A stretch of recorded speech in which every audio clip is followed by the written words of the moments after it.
Bonsoir. Un homme s'en va et l'univers politique québécois et canadien ne sera vraiment plus le même. Déchiré entre la résignation et la lucidité, le premier ministre Lucien Bouchard va abandonner ses fonctions. Avant de partir, cependant, il attendra que le Parti québécois lui désigne un successeur.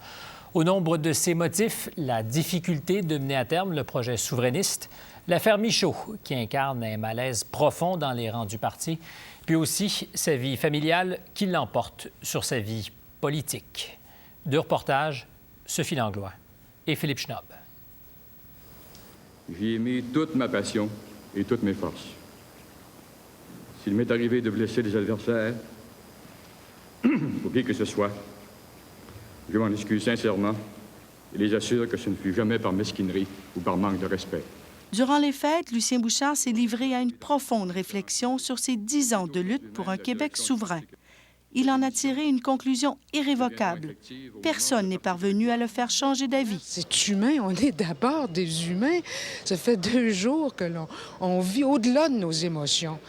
Le premier ministre dit tirer sa révérence parce qu'il n'a pas réussi, malgré toute sa passion, à raviver la flamme souverainiste. Je reconnais que mes efforts pour relancer rapidement le débat sur la question nationale sont restés vains.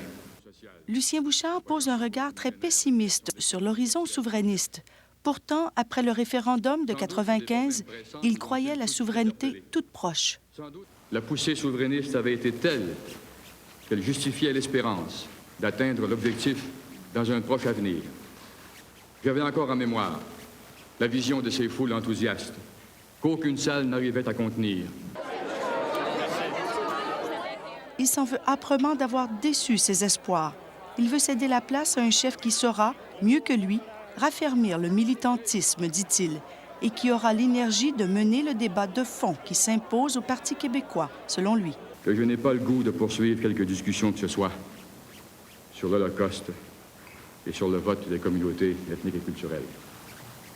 Je ne parviens toujours pas à comprendre comment le débat linguistique en est venu à dévier vers la quantification comparée des souffrances du peuple juif et l'intolérance que manifesteraient des citoyens québécois en ne votant pas pour la souveraineté du Québec. Lucien Bouchard a été fortement secoué par l'affaire Michaud. Il ne comprend pas les durs reproches exprimés contre la motion de blâme de l'Assemblée nationale. La pétition, signée avant Noël par une trentaine de personnalités souverainistes, dont Jacques Parizeau, a porté un coup fatal. Comme il fallait s'y attendre, les déclarations en ce sens ont fait du tort à la réputation du Québec à l'étranger. Et j'ai la conviction que sans l'intervention de l'Assemblée nationale, le dommage eût été beaucoup plus lourd. L'affaire Michaud a poussé Lucien Bouchard vers la porte de sortie. Mais s'il avait cru possible la tenue d'un référendum gagnant d'ici 2 ans, il serait resté. Là, l'attente était devenue trop longue pour un père qui veut voir grandir ses enfants. Alexandre et Simon ont besoin de moi, et moi j'ai besoin de les retrouver tous, et de leur consacrer désormais le meilleur de mes énergies et de mon temps. Merci. Sophie Langlois, Radio-Canada, Québec.